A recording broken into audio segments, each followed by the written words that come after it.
नमस्कार, सुबह 8 बजे के समाचारों में आपका स्वागत है। मैं हूं प्रणव अग्निहोत्री। समाचारों में सबसे पहले मुख्य समाचार। प्रधानमंत्री नरेंद्र मोदी ने कल देश के 45 स्थानों पर रोजगार मेले में वर्चुअल माध्यम से 71,000 युवा आवेदकों को बांटे नियुक्ति पत्र। कहा, युवाओं को रोजगार के लिए सरकार मिशन मोड पर कर रही है काम। मुख्यमंत्री योगी आदित्यनाथ ने गाजियाबाद के कविनगर में प्रबुद्ध जनसम्मेलन को किया संबोधित। 878 करोड़ रुपए की लागत वाली 755 विकास परियोजनाओं का किया लोकार्पण और शिलान्यास।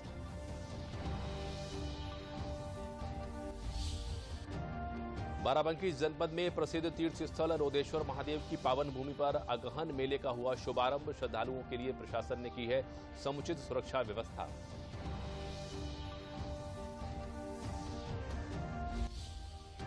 और तमिलनाडु से आए प्रतिनिधिमंडल के सदस्य अयोध्या में मर्यादा पुरुषोत्तम भगवान श्रीराम के जन्मस्थल पर भव्य और दिव्य मंदिर निर्माण को देखकर हुए भाव विभोर। जन्म स्थान पर विधि विधान से की पूजा अर्चना।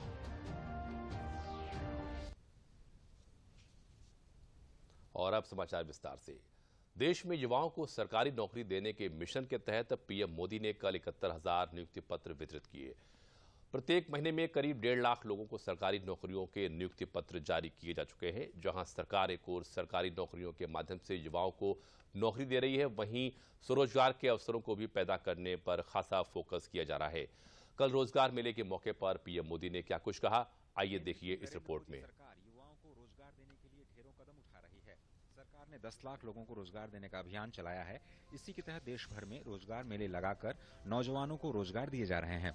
मंगलवार को पीएम मोदी ने देश के 71,000 नवनियुक्त आवेदकों को नियुक्ति पत्र प्रदान किए। देश के 45 शहरों में तमाम केंद्रीय मंत्रियों और अधिकारियों की मौजूदगी में युवाओं को नियुक्ति पत्र दिए गए। पीएम ने कहा कि रोजगार देने का ये अभियान ऐसे ही जारी रहेगा। मुझे बताया गया है कि परसों यानी 24 नवंबर को गोवा सरकार भी इसी तरह के रोजगार मेले का आयोजन करने जा रही है। 28 नवंबर को त्रिपुरा सरकार भी रोजगार मेले का आयोजन कर रही है। यही डबल इंजन की सरकार का डबल फायदा है। देश के युवाओं को रोजगार मेले के माध्यम से नियुक्ति पत्र देने का ये अभियान ऐसे ही अनवरत जारी रहेगा।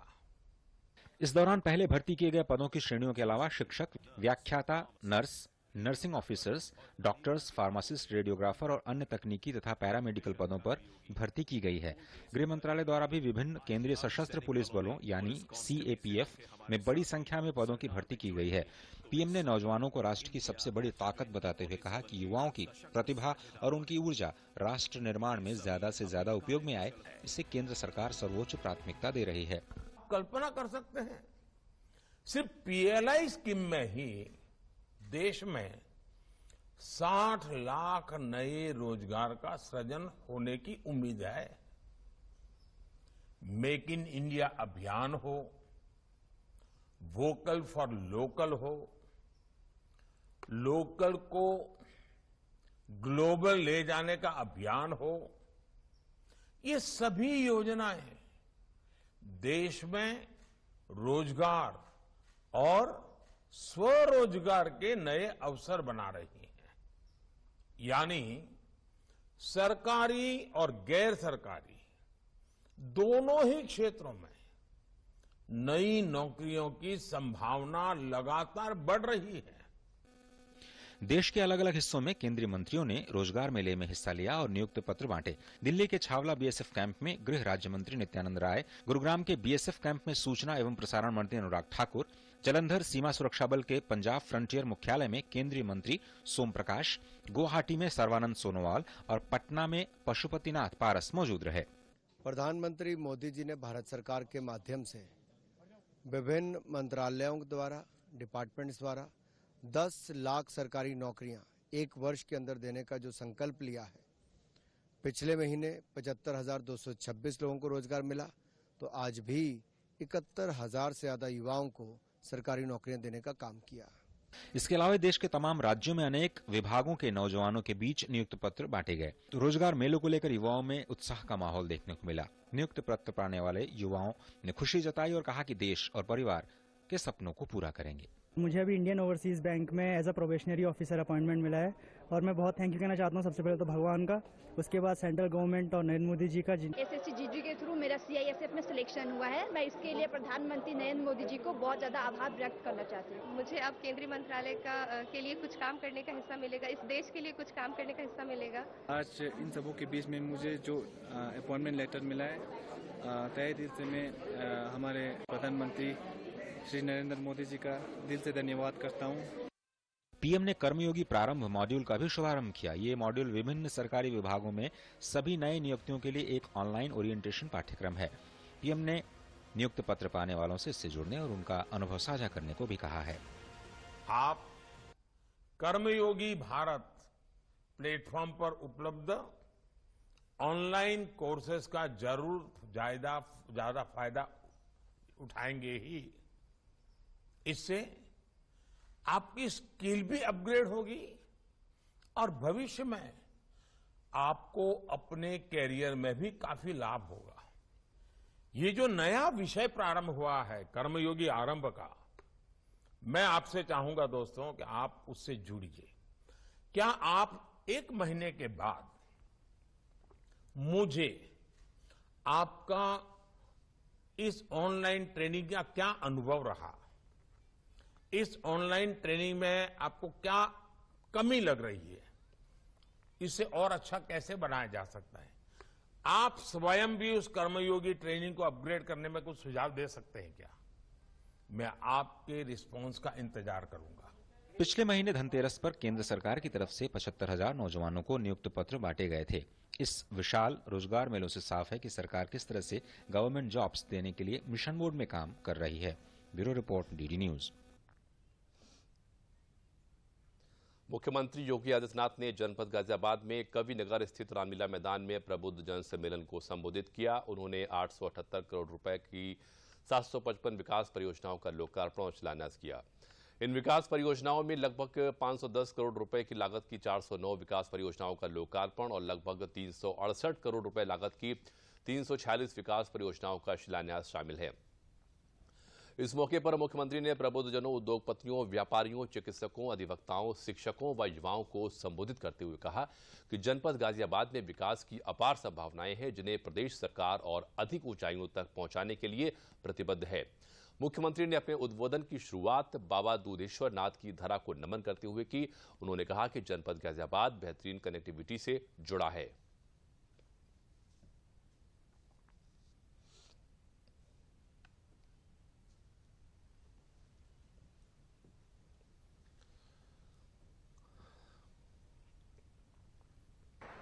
आज देश का पहला 12 लेन का एक्सप्रेस हाईवे गाजियाबाद को जोड़ते हुए आगे बढ़ता है। देश की पहली रैपिड रेल अगले वर्ष प्रारंभ होने जा रही है और गाजियाबाद से होकर के जा रही है।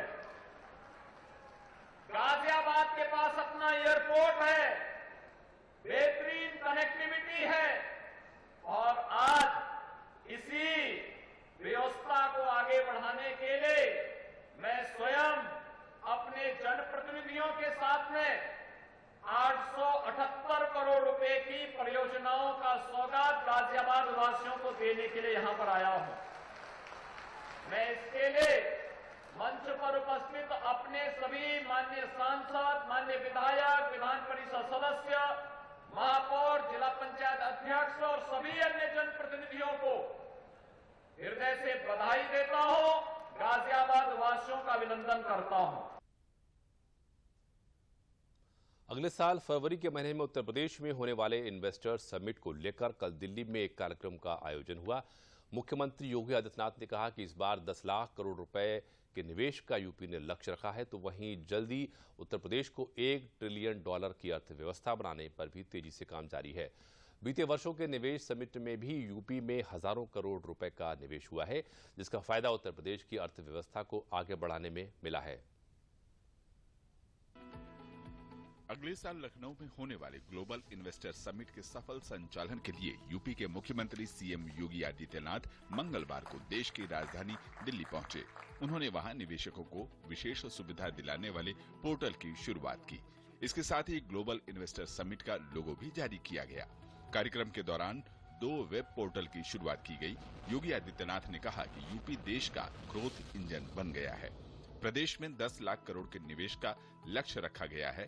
25 नीतियों को तैयार कर शुरुआत की गई है। विभिन्न क्षेत्रों में निवेश आकर्षित करने के लिए लगभग 25 नीतियों को तैयार करके नीति संचालित शासन के माध्यम से औद्योगिक विकास के लिए एक समग्र पारिस्थितिकी तंत्र बनाने की दिशा में अनेक सुधारात्मक कदम उठाए हैं। यूपी में ग्लोबल इन्वेस्टर समिट का आयोजन 10 से 12 फरवरी तक होना है। सीएम ने इस मौके पर कहा कि हम प्रधानमंत्री नरेंद्र मोदी के $5 ट्रिलियन के इकोनॉमी के सपने को साकार करेंगे। आदरणीय प्रधानमंत्री जी के संकल्प के अनुरूप भारत की अर्थव्यवस्था को $5 ट्रिलियन की अर्थव्यवस्था बनाने के लिए उत्तर प्रदेश जैसे राज्य को ग्रोथ इंजन के रूप में अपनी भूमिका का निर्वहन करना है। इसके लिए राज्य सरकार ने $1 ट्रिलियन इकोनॉमी के आगामी 5 वर्ष के अपने कार्यक्रम को आप सबके सामने प्रस्तुत किया है। अगर बात पिछले इन्वेस्टर समिट की करें तो पहले ग्लोबल इन्वेस्टर समिट के दौरान 61,500 करोड़ रुपए से अधिक के 81 परियोजनाओं की आधारशिला रखी गई थी। दूसरे समिट के दौरान 67,000 करोड़ रुपए से अधिक के निवेश की 290 परियोजनाओं की आधारशिला रखी गई। राज्य को कोविड काल के दौरान भी 66,000 करोड़ रुपए के निवेश प्रस्ताव मिले। यूपी को तीसरे समिट में कुल 80,000 करोड़ रुपए के निवेश के प्रस्ताव मिले हैं। इस निवेश का इस्तेमाल डेटा सेंटर, आईटी और इलेक्ट्रॉनिक्स, मैन्युफैक्चरिंग और एमएसएमई के लिए किया जाएगा। इससे 5 लाख प्रत्यक्ष रोजगार और 20 लाख अप्रत्यक्ष रोजगार सृजित हो सकते हैं। उत्तर प्रदेश 5 अंतर्राष्ट्रीय हवाई अड्डों वाला देश का पहला राज्य बनने की राह पर है। Uttar Pradesh ease of doing business ranking में अग्रणी राज्य है। योगी ने कहा कि विभिन्न क्षेत्र में निवेश आकर्षित करने के लिए उनकी सरकार ने करीब 25 नीतियों को तैयार करके नीति संचालित शासन के माध्यम से औद्योगिक विकास के लिए एक समय पारिस्थितिक तंत्र बनाने की दिशा में अनेक सुधारात्मक कदम उठाए हैं। कुमार आलोक की रिपोर्ट, डीडी न्यूज। इंडोनेशिया के पश्चिमी प्रांत जावा में सोमवार को आए भूकंप से मरने वालों की संख्या लगातार बढ़ रही है। भूकंप से 265 लोगों से ज्यादा की मौत हो गई है और सैकड़ों अन्य लोग घायल भी हुए हैं। भूकंप की तीव्रता 5.6 आंकी गई है। कई क्षेत्रों में अस्थायी घर मलबे में तब्दील हो गए हैं। लोग ढह गई इमारतों में फंसे हुए हैं। भूकंप इतना भयावह था कि 7,000 से अधिक लोग बेघर हो चुके हैं। 300 से अधिक घर नष्ट हो चुके हैं। भूकंप में 700 से अधिक लोग घायल हो गए हैं। उनमें से गंभीर रूप से घायल 377 लोगों का इलाज अस्पताल में चल रहा है। राहत एजेंसियां बचाव कार्यों में जुटी हैं और पीड़ितों तक राहत पहुंचाने का प्रयास कर रही हैं। पूरे क्षेत्र में बिजली गुल हो गई है और संचार माध्यम भी काम नहीं कर रहे हैं। मौतों की संख्या बढ़ने की भी आशंका है क्योंकि घटना स्थल पर बहुत से लोग अभी भी फंसे हुए हैं। प्रधानमंत्री नरेंद्र मोदी ने इंडोनेशिया में भूकंप के कारण हुई मौत की पर गहरा दुख और पीड़ा व्यक्त की है। प्रधानमंत्री ने ट्वीट किया कि इंडोनेशिया में भूकंप के कारण हुए लोगों की मौत और संपत्ति के नुकसान से दुखी हूं। मेरी गहरी संवेदना पीड़ित लोगों और उनके परिवार के साथ है। मैं घायलों के शीघ्र स्वस्थ होने की कामना करता हूं। भारत इस दुख की घड़ी में इंडोनेशिया के साथ खड़ा है। प्रदेश के कैबिनेट मंत्री जितेंद्र प्रसाद ने रामपुर विधानसभा उपचुनाव के प्रत्याशी आकाश सक्सेना के पक्ष में जनसभा को संबोधित किया। उन्होंने कार्यकर्ताओं से चुनावी रणनीति पर बातचीत की और पार्टी प्रत्याशी की जीत के प्रति उम्मीद जताई।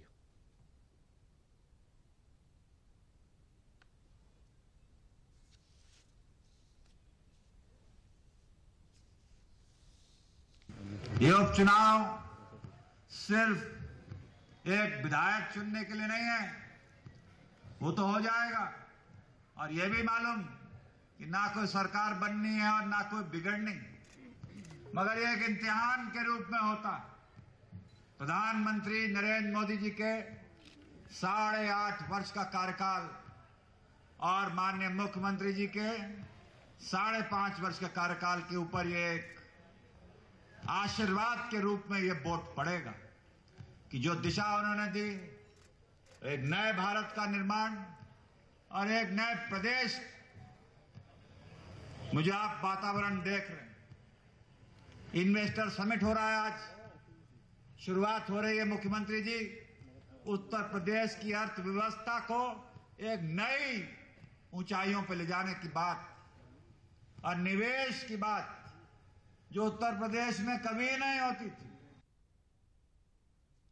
उत्तर भारत के प्रसिद्ध तीर्थ स्थल बाराबंकी जिले के लोधेश्वर महादेव की पावन भूमि पर लगने वाले अगहन मेले का शुभारंभ जिलाधिकारी अविनाश सिंह ने किया। इस मौके पर लोधेश्वर धाम के महंत आदित्य तिवारी ने वैदिक मंत्रोच्चार के साथ उद्घाटन कार्यक्रम को संपन्न कराया। जिलाधिकारी अविनाश सिंह ने अपनी पत्नी के साथ भगवान शिव की विधिवत पूजा अर्चना की। जिलाधिकारी ने कहा कि महादेवा मेले के दौरान आने वाले श्रद्धालुओं के लिए समुचित पर्याप्त प्रशासनिक व्यवस्थाएं की गई हैं।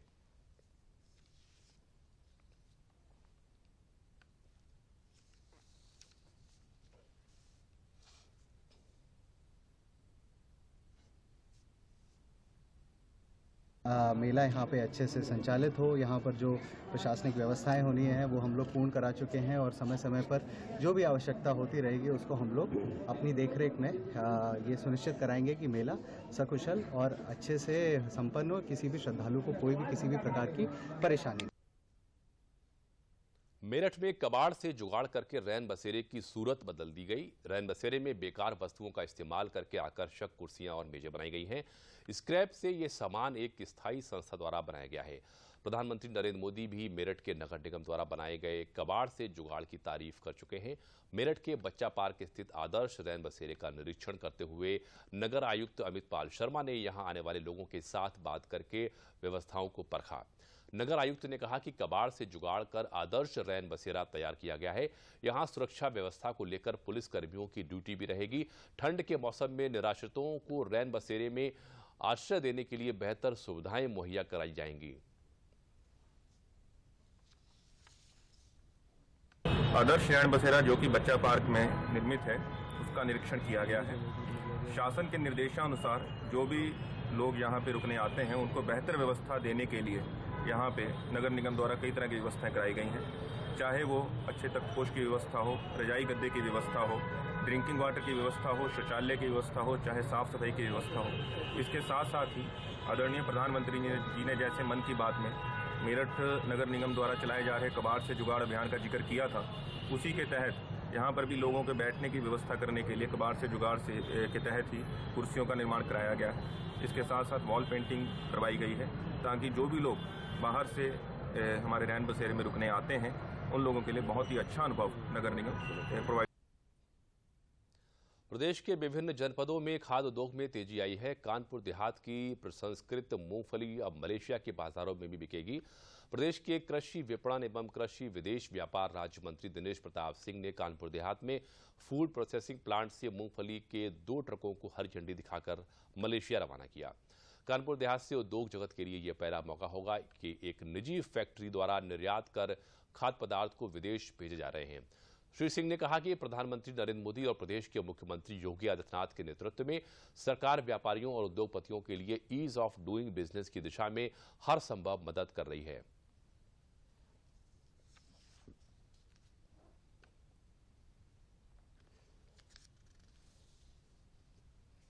हमारे देश के यशस्वी प्रधानमंत्री आदरणीय नरेंद्र मोदी जी और उत्तर प्रदेश के यशस्वी मुख्यमंत्री योगी आदित्यनाथ जी के नेतृत्व में कोई भी आज की तारीख में विषमताएं नहीं है, बल्कि देश से निर्यात हो इसके लिए सरलतम से सरलतम उपाय सरकार और प्रशासन दोनों सोच करके कर रहे हैं। और उसी के क्रम में आज आपको दिखाई भी दे रहा है कि इससे पहले क्या कोई कंटेनर मंत्री आकर के यहाँ से उसने भेजा है।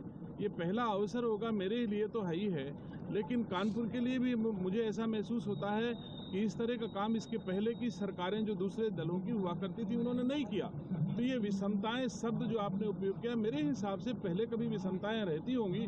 आज हम उद्योगपतियों को, उद्योग धंधे से लगे लोगों को हमारी सरकार पूरा सम्मान और पूरा प्रोत्साहन और तमाम तरह की सुविधाएं उपलब्ध करा रही है। प्राथमिक और उच्च प्राथमिक विद्यालयों के छात्र छात्राओं के अंदर छुपी प्रतिभा को निखारने के लिए फतेहपुर में जनपद स्तरीय बाल क्रीड़ा और सांस्कृतिक प्रतियोगिता आयोजित की गई। प्रतियोगिता में एथलेटिक्स, दौड़, ऊंची कूद, लंबी कूद, कुश्ती, कबड्डी सहित अनेक स्पर्धाएं आयोजित की गईं। इस एक दिवसीय प्रतियोगिता में जनपद के सभी 13 ब्लॉकों और नगर क्षेत्र विद्यालय के लगभग 400 छात्र छात्राओं ने अपने खेल तथा सांस्कृतिक प्रतिभा का प्रदर्शन किया। जिला बेसिक शिक्षा अधिकारी संजय कुशवाहा ने बताया कि प्रतिवर्ष नगर पंचायत स्तर, ब्लॉक स्तर और जिला स्तर पर खेल कूद प्रतियोगिता आयोजित की जाती है।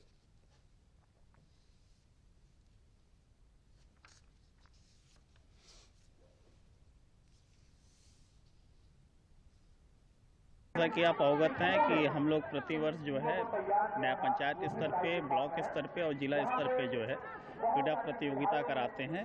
इसी तारतम्य में नया पंचायत और ब्लॉक स्तर पे जो क्रीड़ा हुई थी, उनके जो बच्चे जो वहाँ से विनर थे, वो बच्चे आज यहाँ पे प्रतिभाग किए हैं। लगभग 400 बच्चे जो है यहाँ पे प्रतिभाग किए हैं और यहाँ पे विभिन्न प्रकार के खेलों जिसमें कबड्डी है, लंबी दौड़ है, जूडो है, कराटे हैं, इन सब प्रतियोगिताओं में भाग लिया और जो यहाँ बच्चे विजयी रहे उनको अपने विभाग की तरफ से हौसला अफजाई किया गया। मेरा नाम प्रभा है। यहाँ पर फतेहपुर में रैली लगी थी, वहीं पे हम आए थे। हमने कुश्ती में 44 केजी में भाग ली, प्रथम स्थान प्राप्त किया। मैं अपने विद्यालय और देश का नाम रोशन करना चाहती हूँ। यहाँ फतेहपुर पर खेलकूद की रैली लगी थी, यहाँ हमारे कुश्ती में प्रथम। काशी हिंदू विश्वविद्यालय के जिस परिसर में काशी तमिल संगमम कार्यक्रम का आयोजन किया गया है, वहां विभिन्न प्रदर्शनी और स्टॉलों का हमारे संवाददाता आशुतोष शुक्ल ने जायजा लिया। आइए देखते हैं एक रिपोर्ट।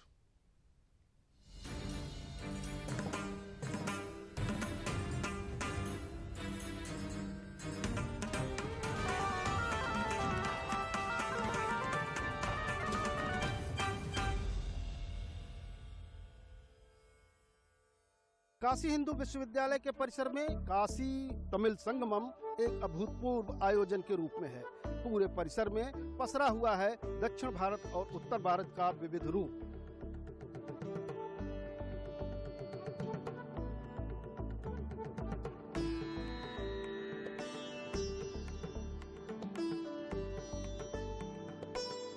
हम लोगों ने यहाँ देखा पूरा मिक्सअप था, यहाँ पे कल्चर पूरा इंडिया को यहाँ पे छोटे एरिया में दिखाया गया है, स्मॉल एरिया में पूरे इंडिया को दिखाया गया है। बहुत अच्छा इवेंट क्रिएट किया है, जिससे हमारे ये बच्चे देख पा रहे हैं कि कैसे अभी तक इन लोगों ने चैप्टर में पढ़ा था कि हैंडलूम्स, और वो उन्होंने लाइव देखा वहाँ पे कि किस तरीके से हैंडलूम है, किस तरीके से सारे वीविंग्स यहाँ पे किए जा रहे हैं। इधर ये सिल्क है या कॉटन है। फिर यहाँ हम जो लेके आए इस स्टॉल पे बच्चों को, तो उन्होंने देखा कि किस तरीके से इनग्रेविंग्स हो रही है, वुडन इनग्रेविंग्स हो रहे हैं और सुंदर से ब्यूटीफुली ये बनाया जा रहा है। इसमें कहीं ना कहीं तमिल कल्चर का इन्फ्लुएंस हो रहा है। तो ये हमारे बच्चों के लिए we think it is very beneficial for our children.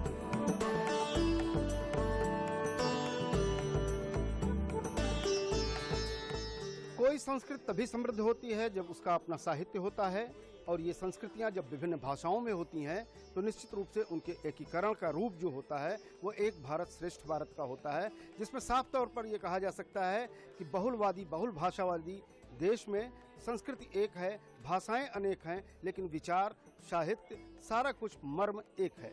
इस स्टॉल के माध्यम से हम बच्चों के प्रति बच्चों को स्कॉलर्स को, टीचर्स को हम भारतीय भाषाओं में विभिन्न प्रकार के जो एकेडमिक डिसिप्लिन्स हैं उनमें सामग्री उपलब्ध कराते हैं। तमाम प्रकार की किताबें scheduled as well as non scheduled language दोनों में उपलब्ध हैं।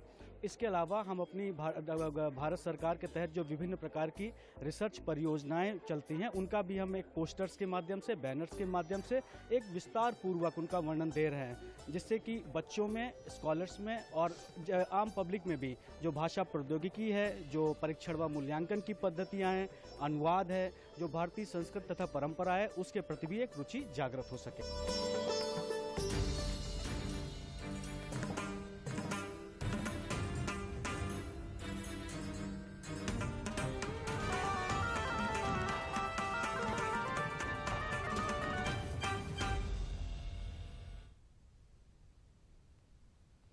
काशी और तमिल संगमम में अयोध्या के धार्मिक और आध्यात्मिक परिवेश ने सनातन धर्म का एक अलग ही रस खोल दिया है।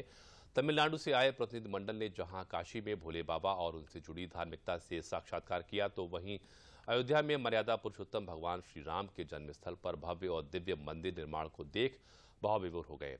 प्रतिनिधि मंडल के सदस्यों ने धार्मिक जयघोष के बीच विराजमान रामलला स्थल पर नमन किया और विधि विधान से पूजा अर्चना के साथ मार्मिक और रोमांचकारी क्षण व्यतीत किए।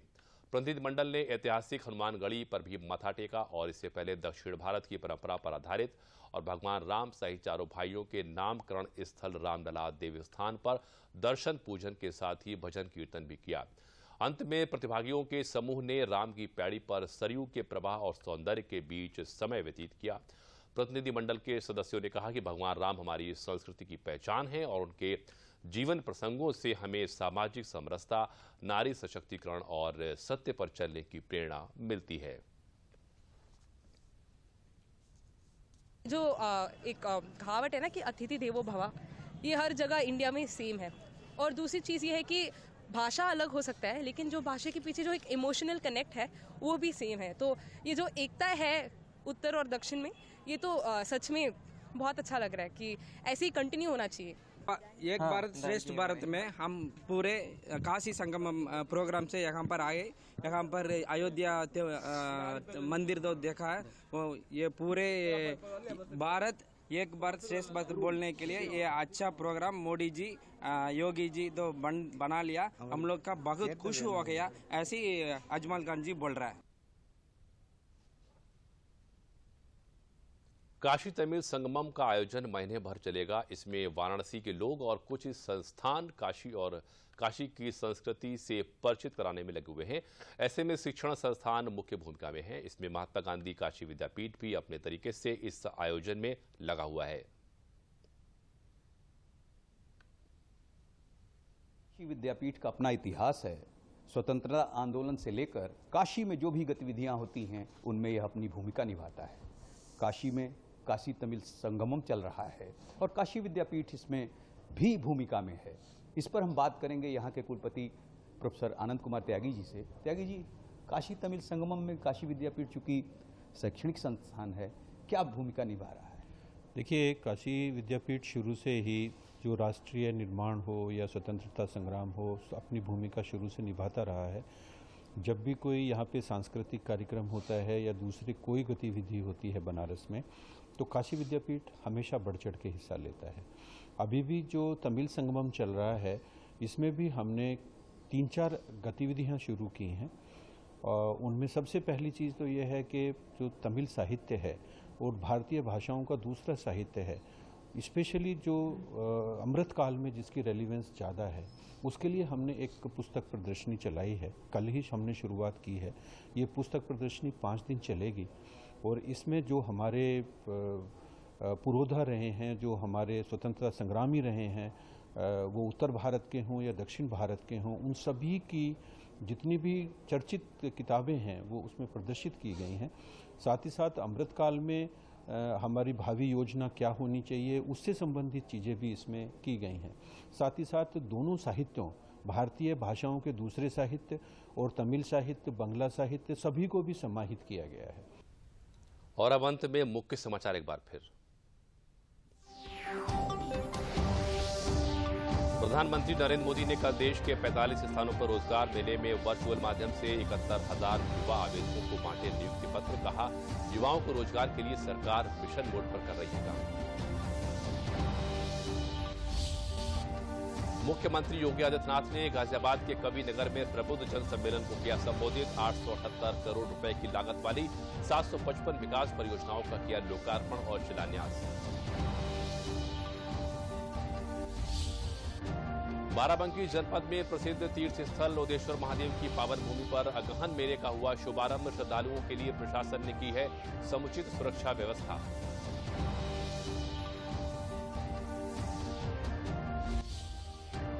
और तमिलनाडु से आए प्रतिनिधिमंडल के सदस्य अयोध्या में मर्यादा पुरुषोत्तम भगवान श्री राम के जन्मस्थल पर भव्य और दिव्य मंदिर निर्माण को देखकर हुए भाव विभोर। जन्म स्थान पर की विधि विधान से पूजा अर्चना।